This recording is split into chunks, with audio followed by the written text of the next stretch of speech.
I got to tell you why we're here. This is really funny because Wes and I both have very strong opinions about investing, but he is a professional. He is an expert.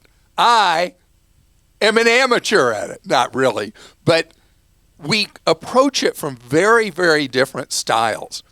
And Wes, I got to tell you, we even did a poll on social media, and our listeners and viewers so badly wanted you and me together to address two topics that we have confused the daylights out of our common audience, our shared audience.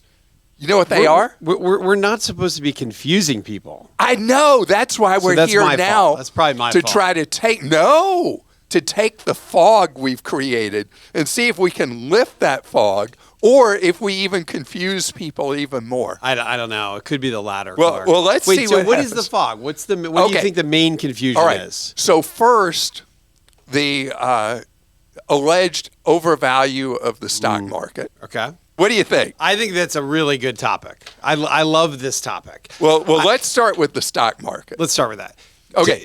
Stock market overvalued by a huge amount, or what?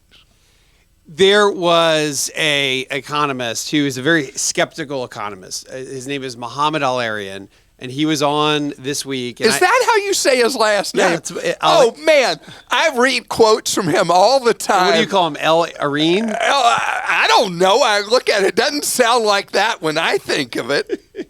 Yes, but he's really brilliant. He's brilliant, and he's a pretty skeptical guy, too. He's not a pound-the-table bull type person, meaning some analysts, maybe Ed Yardeni is an example, who's, by the way, been mostly right most of his career. You almost know when Ed Yardeni comes on, he's saying the market's great and it's going higher. The market's great, it's going higher. Mohammed Al-Arian doesn't do that. He is very skeptical, and he's very, very cautious typically about the market, and he was asked the other day about, are we in an AI bubble? Is AI creating a bubble? Is the stock market in a bubble? So talk about a confusing response. He said this. He said, yes, we're in a bubble. We're in an AI bubble. But he said it's a rational bubble. Can you believe that? From Mohammed Al-Arian? He said we're in a rational bubble. There's no such thing as a rational bubble. Right. So let's go back in the Wayback Machine, 25 years. Yes. A lot of our listeners and viewers were not thinking about investing. They may not have even been born yet 25 years ago. And we went through the dot-bomb, bubble. I remember it well. And the more a company lost in quarterly earnings, the more their shares went up.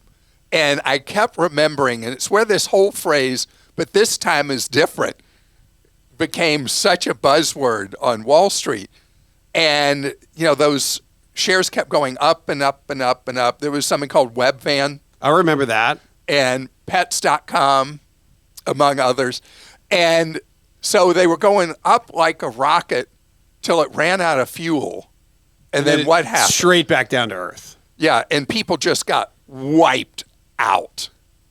And so there were all these analysts then in the late 90s saying, yeah, well, this time's so different, and this is such a different thing with this .com thing and this commerce that it's just going to keep going up. And, don't look at any traditional valuation measurements because it's different. And we're not hearing the same exact commentaries, but we're hearing similar kind of verbiage to try to convince investors that, yeah, it's great we're throwing these trillions at these AI tools. Well, okay, so there's a couple of things. So I don't think it's ever really different. It's always some microcosm of what has happened before. And what happened during .com was that we had a market, to your point, where we had companies not only not earning, but losing more and more. What we're seeing in this environment is, and there will be players that are wiped off the map, they've raised capital, they're AI focused, and they're never going to earn back the money, or they're never going to be as valuable to another company to pay them for their AI technology or their version of AI. And I think we're going to see companies that just go away, just like we saw in .com. So I think that there are going to be a lot of similarities. What's happening in this environment, though, is rather than a bunch of borrowing, we have a group of companies at the top of the stack of the market that are so profitable that they actually do have money to invest in AI. And it's become almost this AI arms race. There's an article this week in the Wall Street Journal.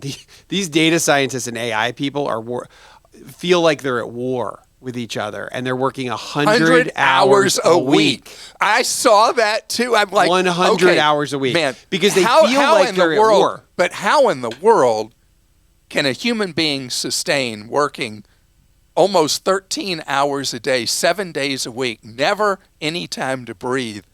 Maybe if you're in your 20s, Clark, but not at my age and probably not at your age. Well, definitely not at my age. Okay, so, all right, so what we have here in this environment, you have companies that are spending money, but they're spending their free cash flow, they're spending their earnings, and they're saying, we don't want to be left behind, and because we think AI is very real for productivity, so we're spending, as opposed to having even more massive profits, we're choosing to invest and make sure we don't get left behind. So one thing in this environment is that there are companies, and as opposed to just borrowing and not earning money and losing tons of capital, what they're doing is they're taking their massive earnings that they're using right now, or that they're gaining, and they're trying not to be left behind. Now, the irony there is, if AI as a technology turns out to be a bust, oh, it won't be. That's going to be a nightmare for those companies. But to your point, the odds are that AI will not be a bust. It's still, and I have this conversation every day. I think about what Walmart's doing with AI,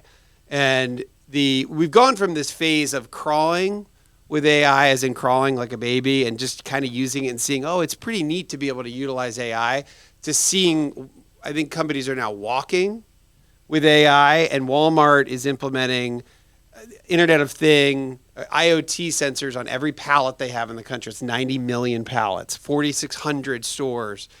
And because of AI and utilizing the Internet of Things, which are just little sensors that can track almost anything, they can now track every shipment down to the square inch, and they know exactly where their products are. Imagine what that could do for efficiency. Now, does it raise... And it reduces internal theft.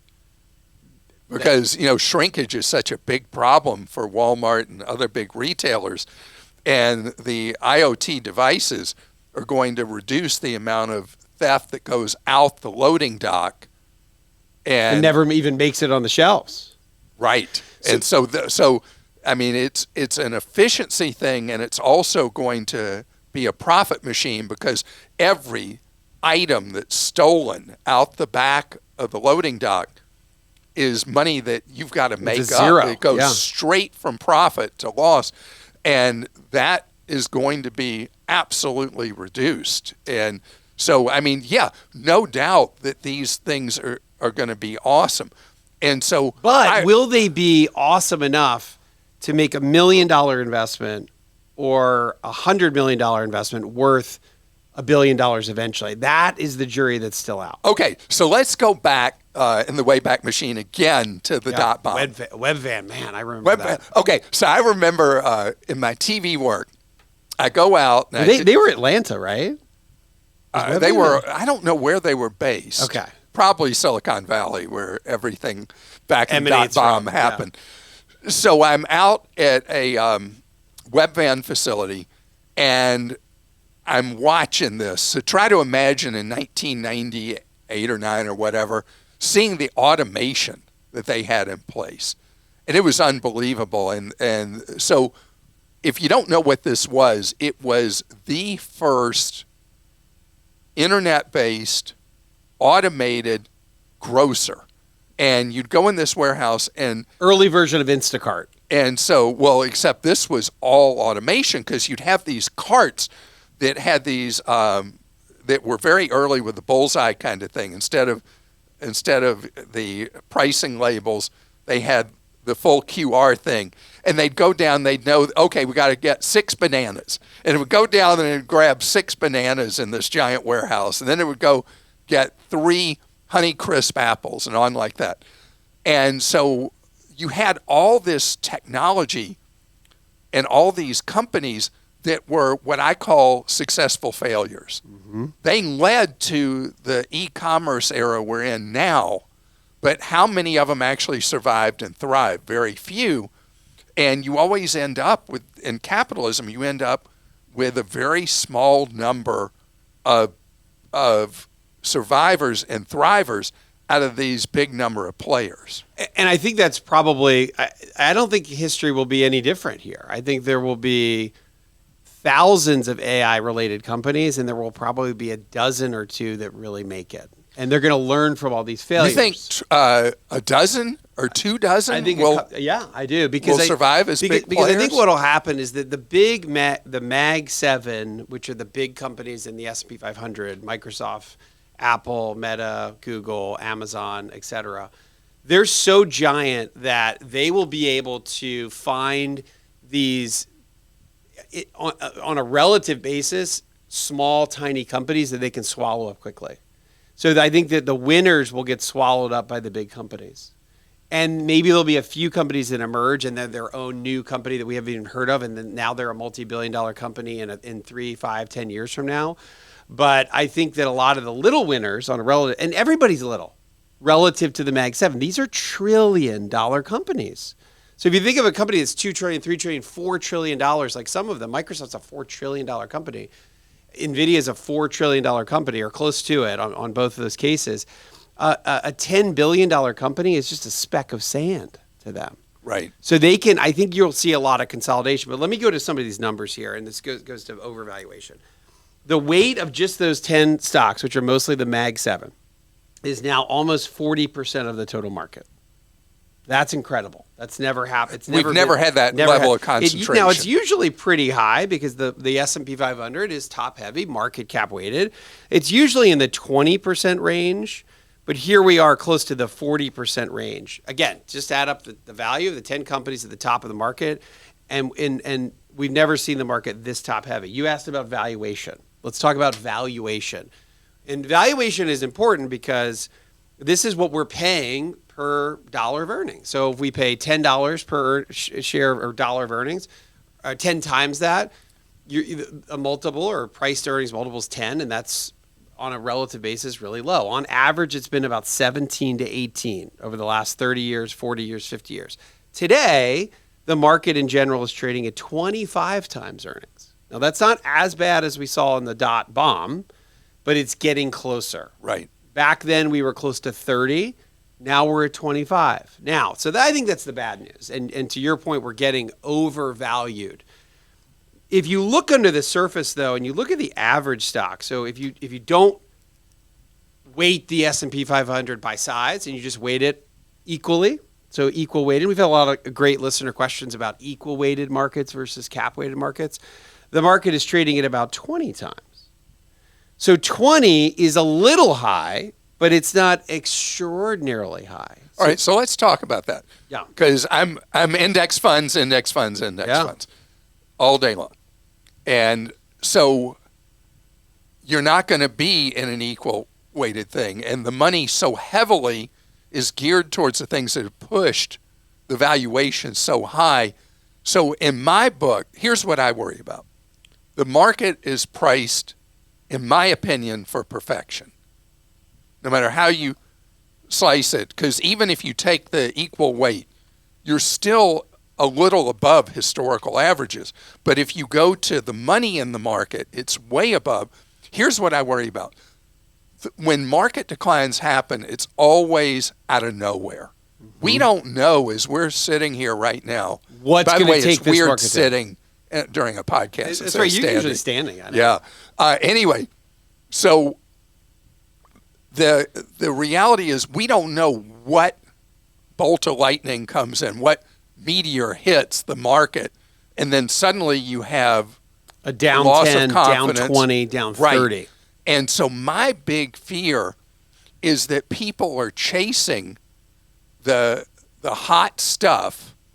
They're not doing market weight. They're overwhelmingly in AI this, AI that, AI, and they're on all the, they're on Reddit, they're on chat message boards, and they're like really fired up, and they're so dangerously unbalanced in what they're in that they're going to get their clocks cleaned when that meteor, whatever it is, hits the market, because it's a when, it's not an if. I mean, look, the history of bear markets and corrections and all that. So you bring up two really good points. One, there's a difference between being balanced and having a structure to your portfolio where you have some safety assets and you have some highly diversified stock assets. Even if they're market weighted, I would take at least being highly diversified in market weighted different indices, large companies, middle size, small. Where you're exactly right. Where I see people really get burned, and it's hard to just hold on for the ride, which we'll get to in a second, is when they are layering. Think about what we're seeing right now. I think the people that ultimately can get burned are the ones that are laying a multi-layer tech cake. They own the S&P 500. Well, the S&P 500 is 35 to 40% in tech already. Then they're laying on another tech ETF and an AI ETF and 3 or 4 big AI-oriented companies. And that's what happens. That's what really happens and damages investors. It's not so much the diversified investor that has to deal with a 20%, 30% correction that we need to be able to muscle through, ride through, and have the patience through. It's the folks, Clark, that you're kind of alluding to here that are layering on risk upon risk, and the next thing they know, if you were really to look under the hood, their whole portfolio is tech.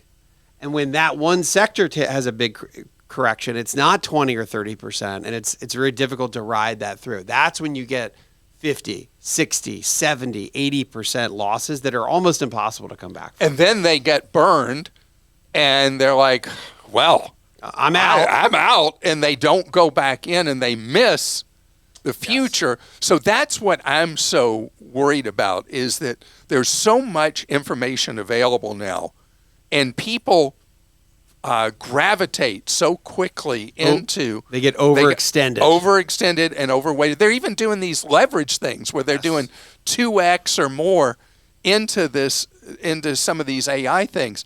I'm worried that people don't understand that what was the thing Greenspan said like 30 years ago? Irrational exuberance. So, I mean, I want to know, what would you say to somebody so that now you can't bulletproof your portfolio, right? And you don't go to the sidelines, but how do you do this methodically? If, let's say, I'm a more casual investor, what should I be doing so that, correction's going to come. A bear market's going to come. It always does. What should I be doing to overcome those impulses that all the social media, traditional media, everything's like pushing people to put themselves at too much risk? Yeah, think of it almost as the light gets brighter and more moths end up to the bulb until it cracks. And what you're trying to protect against, and here's where my advice would come in, is that I think it's hard enough for investors to stick with and stay with a balanced portfolio that's highly diversified. Again, these are just the fundamentals of investing. Highly diversified, lots of different categories in the stock section, and then a healthy amount, whether that's 10% or 40% or 50% of safety assets. I could think of this as dry powder. This is not private equity, dry powder. And that in itself creates a situation where even if markets go down, you're usually going to have less pain, because the pain of loss is 2 or 3 times worse or more impactful than the joy of gaining. So we know that. So my advice is to try to limit that draconian loss before we go into the next major drawdown. And I think that means a highly diversified, balanced portfolio that will still go down in a stock market correction, but it allows you to ride through and not sell out just for the market to finally snap back, and then you miss both ways. So we're talking about behavioral economics this is here. Behavioral investing. People emotionally who say, oh yeah, I can handle it, I'm fine, I'm great, and then the market starts cratering, and the same social media and every other kind of media feeds into what becomes their panic, and they sell out and they go into hibernation. Let me give a quick example of a study that originally started with Charles Schwab. They did a great study that looked at, I think they called it perfect timing and perfectly bad timing. So they did a study many years ago, and our team kind of latched onto this and said, this is a great concept. So we now continue this study. Imagine if you're the perfect investor and you only buy when the market is at the very lowest point, the absolute trough, which we know is semi-impossible. Let's just say you could do it, versus the perfectly wrong investor who only buys when the market is right at its peak before a big correction.